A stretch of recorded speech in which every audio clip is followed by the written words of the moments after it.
Bonjour à toutes. Alors on arrive au dernier jour de cette immersion. Cette vidéo a un petit peu de retard parce que la journée d'hier a été bien chargée, bien speed. Mais ça me tenait à cœur d'aller au bout de ce que je vous ai proposé ici. Et donc avec cette dernière vidéo, je voulais terminer avec quelque chose qui me semble essentiel dans tout ce qu'on a traversé durant cette immersion. Parce qu'on a parlé d'attachement, on a parlé de système nerveux, on a parlé de mémoire familiale. Et certaines d'entre vous, peut-être, vont repartir avec l'impression que tout ça, c'est tellement profond, tellement ancré, tellement ancien, que c'est difficile de changer quoi que ce soit. Même si je vous ai répété tout au long de ces derniers jours que rien n'était irréversible et que on avait tous et toutes la capacité de modifier certains de ces schémas-là. Donc c'est vraiment tout l'inverse. Une des plus grandes souffrances, je trouve aujourd'hui, et qui est beaucoup véhiculée par le domaine du développement personnel et différentes thérapies, c'est qu'on est beaucoup à penser qu'on doit se réparer, qu'on doit devenir une meilleure version de nous-mêmes, qu'on doit guérir toutes nos blessures, qu'on doit réussir à plus être anxieuse, à plus avoir peur, à plus être déclenchée, à plus être activée. Comme si l'objectif c'était d'être une personne parfaitement régulée et qui reste neutre avec tout ce qui se passe autour de nous. Qu'on soit tout le temps en sécurité, tout le temps sereine, tout le temps serein. Mais la réalité, elle est beaucoup plus humaine que ça parce qu'on n'est pas tous destinés à devenir des moines bouddhistes ou des grands maîtres spirituels qui méditent 20 heures par jour sur leur montagne et qui ne sont jamais déclenchés par rien du tout en fait. La réalité, donc, elle est plus humaine, elle est plus facile aussi que ça. Parce que même les personnes avec un attachement sécure, elles peuvent vivre à certains moments des peurs. Même elles vont traverser des conflits. Même elles vont connaître des moments d'insécurité. Parce que c'est tout simplement le rythme naturel de la vie, en fait. Dans la vie, on vit des moments confortables, des moments inconfortables, certaines expériences qui vont nous faire du bien et d'autres qui vont être difficiles à traverser. Et ça, c'est le rythme naturel de la vie. Et donc l'idée, c'est pas de sortir du rythme naturel de la vie et de plus rien ressentir. Donc les personnes qui ont un attachement sécure, c'est pas qu'elles sont jamais activées, c'est qu'elles savent revenir à elles tout simplement. Et ça, on est tous et toutes capables de le faire. Et c'est là qu'il y a quelque chose à déconstruire. C'est que la guérison, c'est pas l'absence de déclencheur, c'est pas le fait de jamais être activé. La guérison, c'est notre capacité à revenir plus rapidement à notre sécurité. C'est le fait de se disputer avec quelqu'un et ne plus passer 3 jours à ruminer, 3 jours à le critiquer ou 3 jours à imaginer les scénarios catastrophes, à pas oser dire quoi que ce soit, à tout prendre sur soi. Non, aujourd'hui, la capacité qu'on a tous, c'est pouvoir vivre des moments inconfortables, vivre des moments qui vont nous déclencher, mais être en capacité de revenir de plus en plus facilement au centre, à la sécurité, pour pouvoir maintenir le lien avec nous-mêmes, avec ce qu'on ressent, avec nos besoins, mais aussi avec l'autre dans la relation.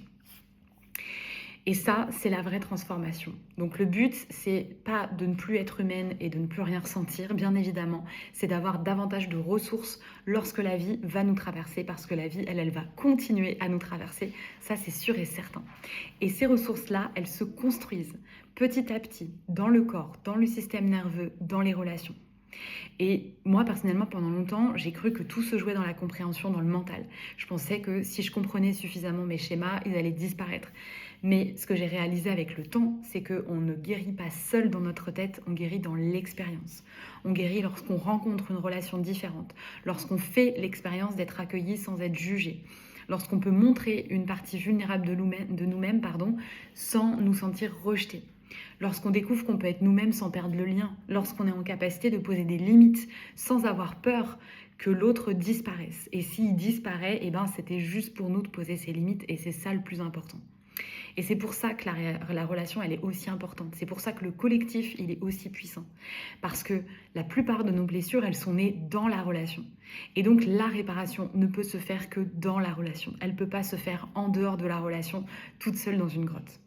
Et ça, c'est ce que j'observe dans les cercles, dans les retraites, dans les constellations, dans les espaces de groupe, en fait. Quand quelqu'un va partager quelque chose qu'on croit être seul à vivre et qu'on découvre qu'en fait, il y a d'autres personnes ici parmi nous, d'autres humains, d'autres humaines qui vivent la même chose et qui peut-être ne l'ont jamais dit, ne l'ont jamais nommé. Et c'est à ce moment-là qu'il y a quelque chose qui peut se détendre. Parce que la honte de ressentir ce qu'on ressent, elle se dissout. Parce que l'isolement se dissout. Parce que le système nerveux, il reçoit le message de je ne suis pas seule. Et si je ne suis pas seule, je peux être en sécurité avec des personnes qui vivent la même chose que moi. Et c'est parfois ce simple message qui est vraiment réparateur. Donc si je pouvais vous laisser avec une idée de cette immersion, quelque chose avec lequel vous allez repartir, c'est vous n'êtes pas vos schémas, vous n'êtes pas vos stratégies de protection, vous n'êtes pas vos réactions, vous n'êtes pas vos blessures. Vous êtes la personne qui les porte, la personne qui les vit et la personne qui a développé certaines stratégies pour aller au-delà de ça et pour continuer à avancer, parfois même pour continuer à vivre. Et cette personne que vous êtes, elle est infiniment plus vaste que ce qu'elle a vécu. Donc tout ce que vous avez vécu ne vous définit pas.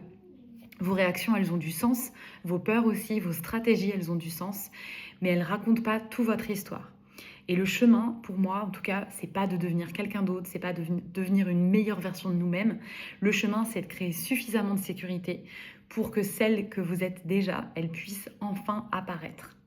Pour que ces schémas de protection, pour que ces parts de soi, ces personnages, etc., qui sont là aujourd'hui pour nous protéger, ils puissent apprendre qu'aujourd'hui, ils peuvent agir différemment parce qu'ils ressentent de la sécurité, parce que vous ressentez de la sécurité. Alors peut-être la question aujourd'hui à se poser à la fin de cette immersion, c'est pas qu'est-ce que j'ai envie de réparer, mais c'est quoi qui pourrait émerger en fait si toutes ces protections, si tous ces schémas disparaissaient ou en tout cas prenaient un petit peu moins de place. Voilà, ça peut être vraiment ça. Je vous remercie en tout cas pour cette immersion, je vous remercie pour vos partages, vos questions. Le groupe Telegram va rester ouvert, je continuerai à répondre à vos questions si vous en avez. J'ai envie de vous partager évidemment aussi que tout ce que je vous partage ici et tout ce qui selon moi peut se guérir dans la relation, ben, ça se passe aussi dans les cercles, dans les retraites, dans les immersions. Alors évidemment, je peux parler des miennes, mais j'ai envie de parler des espaces collectifs en général. Si vous participez déjà à des espaces collectifs guidés par d'autres personnes, ben, continuez à y participer. Si vous n'avez jamais sauté le pas, alors je vous invite à sauter le pas avec une personne en qui vous avez totalement confiance parce que on l'a dit, on l'a répété au cours de tous ces jours, la sécurité, le sentiment de sécurité est vraiment hyper important. Donc c'est important que vous vous sentiez en sécurité avec la personne qui porte l'espace, qui va justement être le contenant et sécuriser les expériences qui vont avoir lieu à l'intérieur. Donc voilà, je vous souhaite vraiment à toutes de trouver cette personne-là, de trouver ces espaces-là et de vous autoriser à voir en fait vos relations, votre relation avec vous-même et votre relation avec les autres, à les voir différemment. Voilà. Je l'ai déjà dit, mais ce groupe il reste ouvert, donc continuez à partager et je vous lirai, je vous répondrai avec grand plaisir. Merci à toutes.